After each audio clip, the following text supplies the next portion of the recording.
From Wall Street to Main Street to help small business owners have the same capital as corporate America and give them the same resources as a larger company.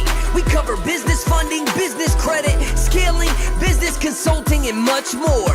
Check out the website at shieldadvisorygroup.com.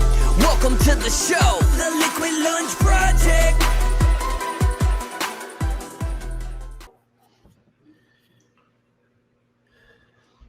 Hey, what's up, everybody? Welcome back to another episode of the Liquid Lunch Project. I am Matthew R. Meehan, alongside my partner, the Professor Luigi Rosabianca. What's on tap today, Lou? Matt, you and I know that when it comes to growing a business, there's more than one way to skin that cat. And today we're going to work the system, literally. Sam Carpenter, back in the day, wrote a book called Work the System, The Simple Mechanics of Making More and Working Less. It's in its 4th edition, so is not shy to success. But a book is just a book. At the end of the day, someone has to implement it. So the prophet for Mr. Carpenter has been Josh Fonger. Josh Fonger, welcome to the podcast. We understand that you are the exclusive licensing agent for Working the System. Explain to the audience what Work the System method is, please. Sure, yeah, definitely. Glad to be here. And for those who don't have the book, here's a picture right here, Work the System. 4th edition. So basically, what does that mean? It means seeing your world differently, seeing the results you currently have based on the systems that produce those results, and then going about dismantling your business piece by piece, and then identifying the systems that make it run, and then working those systems. So actually getting and documenting the structure of your company so that, as opposed to the company being based on the owner being there and everything being in their head, it's based on the systems that you've managed and you've maintained, and therefore other folks can come in and your enterprise can grow. Josh, explain to us how this epiphany occurred, right? Like, you read this book, you meet Sam, and you decide to make this your life's work. I mean, this is like St. Paul at Damascus. Walk us through how you decided to take your learnings from Work the System and then have that benefit small businesses across America. Sure, yeah, good question. So previously I was in real estate development. I had a degree in architecture, and got my bachelor's in business. And then I went about as a consultant. So flying from location to location, helping companies with their inside sales and outside sales and their vision, their values, their mission, budgeting, forecasting, all this stuff. And what happened is I would help a company for a while, and then I would leave. And then 6 months later, a year later, those same problems would come back, and they would be in the same place or worse than they were before. And I realized there was something that wasn't working with my consulting. And so I'd met Sam Carpenter in Bend, Oregon. We were living there at the time, and learned that part of methodology that I was missing was that I wasn't actually documenting or institutionalizing the strategy, the principles, and the processes that I would help companies develop. I was just teaching and training and then leaving. And I realized I was kind of missing a piece there, which would actually make the infrastructure stick. And that's why we first became friends. And after he wrote his book, he realized he had a problem, which was people wanted, like you said, implementation help. And he said he wrote a book about how he didn't have to work as much anymore. So he didn't want to go, get an airplane and fly around and help companies. And so he and I kind of started a partnership at the time, and then I started doing that work, mostly virtual now, but that started about 10 years ago. Yeah, so I could imagine Sam's conundrum, right? He's like the victim of his success. He writes a book about working less and making more money, but his book is so successful, it requires him to work more. Exactly, yeah. So I guess I'm lucky to have met you. Exactly, yeah. And he loves helping companies, so do I. He just knew that his vehicle was his main reason. He does public speaking, and he's on my podcast, and so he gets out there. But in terms of actually getting into the details of the company, he realized that's a lot of work, and that's actually work that I enjoy doing. Well, Josh, enough of the abstract. You, me, and Matt, we all love case studies. Give us a case study, pick the industry, pick the type of business, and let's do a deep dive in what it means to work the system for a typical American small business, please. Sure. Yeah. Well, the one that comes to my mind is a writing company, right? So this is a more digital virtual company, but he wrote SEO content for websites like yours and mine. And he realized that he was just getting paid to do this work, create the links, create the content, make it so that it was searchable on the web. And that's not a way to grow a business. He was getting paid well because he was quite good at it. And so we decided, hey, you need a scalable strategy. And so we went about dissecting the elements that make SEO, or search engine optimization, effective. And once you realize those components of how to write in that way, the headline, the content, the links, how it's posted, everything else that I'm not aware of, he had a recipe or a system for generating content. And then he was able to develop writers who could generate this content and link builders who could generate links. And that went from essentially $50K a year business to, it's over $4 million a year now. And it really came down to him realizing that what he did, as opposed to it being so special, writing unique content, could be systemized and broken down into the pieces. The research, the generation of the article, the editing, the posting, all those things could be systemized, and therefore he could have 150 writers writing articles every month instead of just him. And it came down to, again, breaking apart what was complicated and simplifying it into the components, the systems.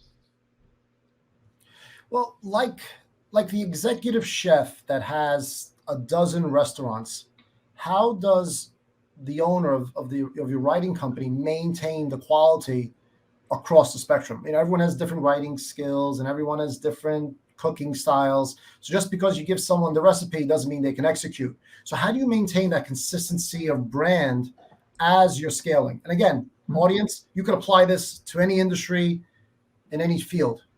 Exactly. Yeah. So initially, this is for most companies, they'll have staff who are good on their feet. They're good with ambiguity. They're good shooting from the hip, and therefore they don't necessarily like refining things into a system because they like just reacting. So part of the issue might be that you have to either bring those people along to a new way of thinking or working, or you might even need to remove some of them, which sometimes is the case. But once you have identified a best way to do anything, like I have a tennis facility I'm working with right now, and they've got tennis pros, and they all have their unique way of doing things. And so we're developing the best way to do anything. And so you have to actually write that down or put it into video, or a restaurant, put it into recipe. And so you get that, you get it written down. There's a strategy that needs to be put in place that people need to buy into. There's principles that people need to buy into. And then there's process they need to buy into. That's just in their head. But the work, maybe kind of the answer to your ultimate question is, there needs to be management, there needs to be measurement, and there needs to be some accountability in the end of the day. Because people can nod their head and say, yes, I'm going to do it. But unless you check through management or you check through measurement, you're not going to know if they're really doing it that way, which in a business that wants to scale, the more variability you have, the more friction, the more conflict, the more mistakes, the more difficult it's going to be to hire, train, onboard, you name it. And so you want to reduce that variability, and those are some techniques on how to do it. So, when most people start out a business, it's because they love what they do or they're very good in their craft, right? So they say, hey, you know what? I can do it better. Why don't I just go work for myself? So they start that journey. They open up their store. The auto mechanic starts his repair shop. He knows how to fix cars. He can do one car at a time, right? Next thing you know, he's really good at what he does. Word starts to spread. He's not even marketing at this time, but he's got 4 cars. So he has to hire people. However, the mechanic thinks he can do it better than everybody else. So everybody that he hires, he winds up micromanaging. And this is a trend that is consistent since the beginning of small business till today. So how do you help these small business owners let go of that vine, trust their own process, and instill faith in their people? Yeah, I love how you said that. That's exactly the issue. And the benefit for me is I don't start working with them until they've already decided to let go of that hope. I get them after they've hit the wall. They've maxed out on how many hours a day they can work, and they realize they have no asset they can sell, and they're really stuck. And so if they've come to that realization, they say, you know what, it's time to operate differently. That's actually when I start working with them.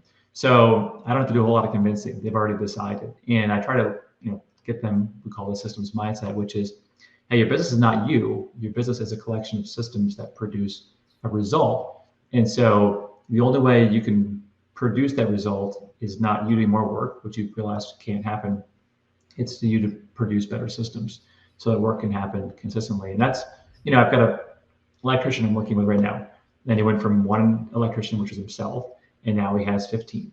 And so it was like, how do I take what I'm really good at and then translate it? And that is, it doesn't happen by osmosis. It doesn't happen in a day. And it takes an intentional, focused, strategic, long-range thinking owner to do that. If you're not like that, you're not going to make it happen. And so I really have to get my clients to slow down for a minute and say, what are you really trying to build in the next 10 years? Okay, so what the vehicle you're currently using will never get you there. So you have to, break apart your current vehicle and then rebuild a different vehicle to get there. And so it's a different operating system. We try to make it simple and painless, but they have to be aware that first admit what they're doing now is not going to work. So basically what you guys do is you reverse engineer the process and you ask them what outcome they want to be. So I'm in Florida right now. If I want to go to New York, you're going to tell me there's a couple different systems or ways we can get there. I could drive. It's going to take me 24 hours, or I can hop on a flight and it's going to take 2. Which system produces the outcome that you want? What time do you want to be there? So can you give us some tactics that you use to help business owners really understand what they want? Because I know a lot of them have a hard time verbalizing it.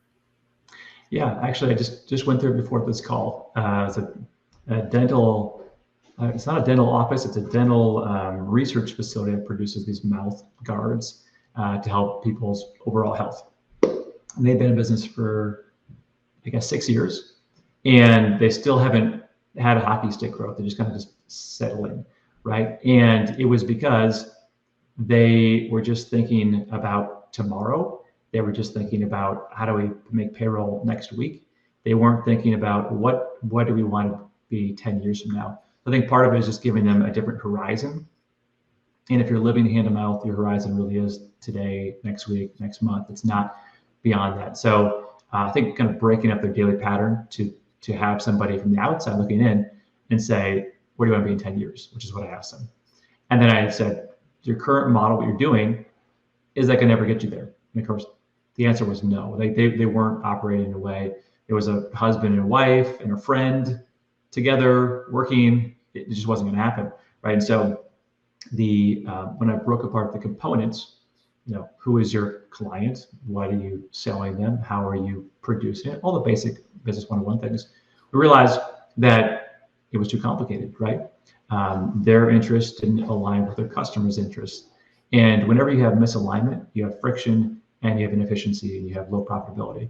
And so what you want to do in your business, like you said, you're A, you want to get to point B. What is the straightest, the fastest, least friction route to get there, which provides value to the customer in excess so they can provide value to you, your profit. And again, I don't know if I can capsulize it in a really simple technique, but I try to make sure there's strategic alignment between what your customer wants, what you want, and the way you create it. And the simpler you can make that, and the shorter the distance, the more profitable and the easier to grow it's going to be. I think setting time horizons is extremely important, and most business owners don't really think about it. And then they wake up one day and, the wife wants them to retire. They want to go on a trip, but they realize they haven't set the systems up to get the outcome that they want, where the business becomes sellable. Me and Luigi know this. We wrote a book on acquiring businesses, and we constantly acquire business. I'm not acquiring the business. I'm business agnostic. I'm acquiring a system or a machine that prints cash, right? Because I want to own the business. I don't want to work in the business. I don't want to buy myself a job. And unfortunately, too many business owners today have a job, a really good job, and they're self-employed. They don't really have a business because they're not setting those time horizons. Yeah, totally. And I think it's It requires slowing down. I think that's the main thing. Is people just they look to others, they look to the newest shiny object, they look to the newest thing that they could do, and then they spin their wheels, as opposed to what is the couple things they need to do to grow their business. You wouldn't imagine how many times I get these companies where they say, well, I ask them how you're going to grow. And they say, well, I'm going to start posting more on social media. I'm going to go on to LinkedIn, but I'm also going to go to these events, and I'm also going to start doing direct mail. And then I'm going to start making calls with previous leads. And they got like 50 different things they're going to do. And I said, but what about this answer? You want to get over here, and whatever this number is. If you just called, actually, well, this is a good example. I had a yacht rental company. They would rent out yachts and kind of vacation travel spots. And he had, this is one of his ideas. And I said, well, how many places on this island actually have the kind of yachts that you would rent out? Kind of like an Airbnb for yachts. And he's like, well, probably 100 locations. And I said, I bet you could just visit them, because they're all within an hour's drive, call them and visit them in the next couple of weeks and reach all of them personally and sell them on this proposition and kind of own this island. As opposed to doing LinkedIn and doing social media and doing Instagram. Like, you don't have to do all that. There's only 100 people in your client area. That's what he did. He went out and owning that island, and then he took what he learned there and moved on to other islands to expand his business. So sometimes it's the simple solution, it's the hard solution, it's the solution that requires them to not do 50 things, but just do one thing, maybe the hard thing that they don't want to do. Well, so much information is being thrown at them. They got to do this. You got to do this. You put on TikTok and they're telling you, yeah, I really want to take tax advice from somebody who's throwing money up in the air. Everywhere we turn, we're getting business information thrown at us, and it's from unqualified people 90% of the time. Yeah, well, just like my role, like you don't need a license to practice as a business consultant, right? So you just need a phone number maybe, or an email address. And so, yeah, I mean, that's part of what, I've been doing this for 15 years. And so I've seen a lot of people come and go. I've seen a lot of trends. I've seen a lot of ideas, and a lot of what I do with owners when I'm analyzing what they're doing that's kind of wasting their time and energy. We go through a time study. It's not the elimination of bad things. It's the elimination of things that aren't as good as the best things, right? And so they're slowing down their path to growing their business because they're diluted, they're distracted, and they have so many, in quotes, responsibilities to do things that actually they don't have to do, and actually their customers don't care about. And so I really try to get them focused. Josh, I'm sure you find it, because we find the same thing with our clients. It's one simple question, and a lot of the time we get the same answer. The question really is, why do you guys do that? And the answer is, well, because we've always done it this way. Exactly. So if it's not producing results or outcomes that you want, let's stop doing that immediately. Yeah, exactly. It's a reduction of things that don't produce the results. And so it's also the acceleration of things that do produce results. Like you said, they might have a website company that built websites for other companies. And they, it was two partners, and they would both go into these strategic calls. It was an 1.5-hour call. And I said, well, why are you both in the call? Your time is very expensive. It's two owners. And like, well, we never done it with just one of us. I said, why is it an 1.5-hour call? Could it be 45 minutes? Well, and eventually we got them down to a standard 45-minute call where one of them could do. And eventually that person who was an owner delegated it to someone else. And they're having a higher close rate, higher average transaction. They just never really realized there was another way to break apart this 1.5-hour meeting. And so I think that a lot of times people do get stuck in the habits, and they don't have an outside perspective. That's what you guys do. That's what I do, is kind of help them see there could be a better and faster way. Yeah, and when you find something that works, you pour gasoline on it. Yep. Yeah, speaking of gasoline, Josh, help Matt and I walk through a challenge that we have on a daily basis. And it's more helping us define the problem to then find the solution for. So we have clients that come to us, and their knee-jerk reaction is, we need liquidity, we need working capital. But to use Matt's analogy, you use that funding and that working capital to fuel the fire, right? The fire's already been kindled, it's been started, and you're fueling it by throwing more fuel on it vis-a-vis working capital.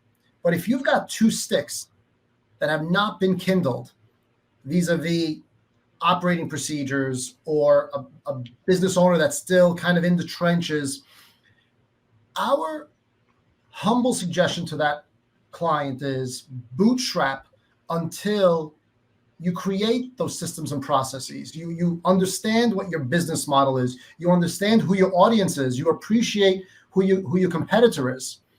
How do we define that line in the sand when that entrepreneur is ready for that proverbial fuel? Yeah, that's a great question. Probably best to dissect a client. So I've got a client that sells awnings in Chicago. So all of those awnings by the business front doors, and they need to be replaced and maintained and taken down for winter and things like that. And he was losing money. He was losing a lot of money. And when we started working together, it was hey, kind of do or die time. And so he had to get some financing just to make payroll. But as we were going through it, it's about how do we get money that's coming in, I would say, faster and more profitably, and how do we get money that's going out to be less money and have it slower, right? So from his cash position, money and too much was going out too fast, and not enough money and too slow was money coming in. So we had to figure out ways to get his clients to pay sooner rather than over a series of months, and for him to pay his suppliers later as opposed to all up front. And so we kind of figured out first the systems associated with his cash flow. And by doing that, that changed the way the model of his business actually functioned, which then allowed him to bring on a team. But in terms of actually financing a business, I think there's probably other elements like how long have you been in business, how big is the business, how many folks are actually involved in the business, and it's just one person, then any kind of investment's kind of a risk. They have a heart attack, a health issue, then the company's done. So there's a lot of variables I'm sure you guys have to analyze before you be willing to put money on the line. But I think that the seasoning of it, how long it's been in business, and the quantity of people that are involved as opposed to just one person. I mean, a model works when you have folks doing what the owner used to do, like in the case of the electrical contracting company, from one person to 15 people. Now it's a model that works. If it's just one electrician doing the work, there is no model yet. Yeah, I think another part of the problem, again, is social media and everything that people are seeing out there. Is if we really look at this, the hard data, the facts, 9% of businesses only make over $1 million in revenue a year, right? So you have all these people on social media make 5 million, make 10 million, make 50 million, make 100 million. Half the time they're broke. They don't even know what their business is getting you to pay them for their course, right? Sure. And they're telling you to scale, and they're telling you to take on debt, go and scale any way possible. It's not the how, it's the who to find out, which I kind of believe a little bit, but at a certain point, because if you don't have the basics down, any fundamentals in your business and know how to operate it, I don't think you should be able to scale at that point until you lock it in. I was at basketball practice with my daughter the other day, or tryouts, and all the kids were taking 3-point shots, but they can't make a layup. So how are they trying to teach each other how to make 3-point shots? It doesn't make any sense. Everybody wants to go for 10, 15, 20, $100 million or that 3-point shot when they don't know the basic fundamentals, So I think scaling is necessary, but I think you have to give yourself time to scale, because we all know right now on this podcast, growing too fast will cripple your business as well. Sure. Yeah, definitely. It requires patience. And I would say the more complicated your business, the more time you should give yourself before you do really throw money at growth, because you need to give yourself some time to actually analyze the business, figure out what it is. Like I had a law firm where it was a single lawyer, but she'd been, practicing law for a number of years. So she started her own practice, and then she was able to scale it quickly. But it's because she had already 20 years experience doing this. She's already worked at the UN. She was quite good at it. She had a very, targeted market, and it was smart for her to scale because she knew what she was doing. But if you're new to an industry, you have to realize that it takes some time to learn it. You can't just jump into a new industry and just, knock it out of the park in the beginning. And also, just like you said, there's a thing called customer lifetime value, and you really don't know what that is until you've gone through the full cycle with enough customers to actually understand what actually is the value of a customer, what actually is the life cycle, and that's just going to take more reps. So at this point, I've worked with over 1,000 small business owners through the work the system method. So I know a thing or two about that, but in year one, I didn't know, right? I didn't really know how long is this going to take to implement. Like, what is the customer lifetime value? These are things I just didn't know, and time would be what it would take to figure that out. Josh, let's spend another minute on that notion, because oftentimes you see clients and businesses, and Matt and I are guilty of this. We're always looking to expand and do more marketing, and we probably neglect going deeper into the client base we already do have, right? Go for that fourth, fifth bite at the apple instead of trying to get a pineapple. Well, do you have any case studies where you've worked with clients that you've helped go deeper instead of wider? Yeah, a couple that come to mind. One was a foreign language teacher, right? And so it was like, how do we always find new clients? How do we find new people who want to learn the language? And this was actually in Japan, because I have an international reach, and they were teaching people English in Japan. And so they had this system that was kind of interactive. They involved eating meals together. It was a great program. They've been doing it for probably 20 years, a long time. Always struggling. You've got to find some new people. And I asked her, I said, well, have you ever contacted people who've fallen away before? She's like, no, they weren't interested. Have you ever contacted people who've canceled, people who said they were interested, but then they never showed up, or they showed up a few times, and then she's like, no, because they don't want it anymore. I said, I doubt that. I bet if you just went back to the previous people who maybe were involved in your program a year or two ago, or they fell away, they probably want to join. And she's like, well, I haven't tried it before. Anyways, long story short, she just contacts all previous customers, gives them a little discount to come back and join a program. Her program is all of a sudden 4 times bigger than it's ever been before, because she had never just reached out to her previous database. And they still wanted to learn English. They just, life happens. And that was kind of the beginning of her realizing, once someone shows interest, like, I want this service or product, until they get that full result, they're probably still interested in being part of, in this case, learning English. And so she was able to really expand her business and provide some stability, and not spend so much on new customers, but just spend time re-engaging old customers. Absolutely. And I think upsells in the business too. I mean, we see it on all these internet sites that we go to. You buy something for $27, you're upsold to something else, right? And then you're upsold to something else. I learned this when I first started out on Wall Street back in 2000. When you sold somebody a stock, the best time to ask them to buy another stock was right when the check hit. And you just keep going because they were in check writing mode. But we see it now translated. It's just human nature. It's translated. All right, we already said yes once. We might get 1 or 2 more yeses out of these people as well. So let's keep asking. Sure. Yeah. I mean, you guys probably have in your company. Certainly I do in mine. I mean, once people, they read this book and they're like, okay, I want this. And then they'll sign up for something. They'll be on our email list. Maybe they'll watch one of our podcasts. They'll buy something. But I just had a client just buy something last week who bought something from me 10 years ago. I actually flew out to Manchester and Europe. I was with him for a week, like 5 years ago. And now he's buying, so he's just continuing because with this methodology, I'm sure with what you guys do too, is that once you're a small business owner and you need help and you get good help, you want to keep going back because you hit different problems or different plateaus or different employee issues, or it's post-COVID, something happens, and you're going to go back to the person who helped you before because you trust them and you know that what they do, their methodology works.